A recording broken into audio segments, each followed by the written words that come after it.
সবসময় রাত্রিবেলাতে রুটি তরকারি খেতে ভালো লাগে না, তাই আজকে আমারও তাই বাড়িতে যে রুটি করেছিলাম সেই রুটিতেই একটুখানি পিৎজা বানিয়ে খাওয়ার খুব ইচ্ছা হলো।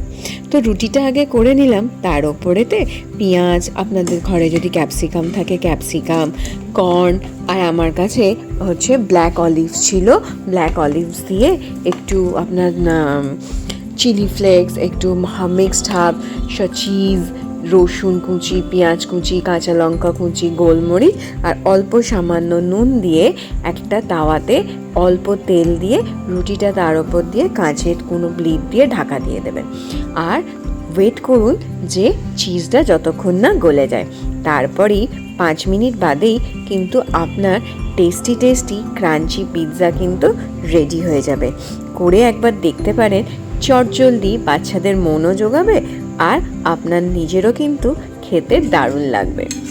সবসময় যা কিছু বাড়িতে থাকে তাই দিয়েই কিছু একটা বানানোর চেষ্টা করে দেখবেন, দেখবেন অনেক কিছু খুব ভালো হয়।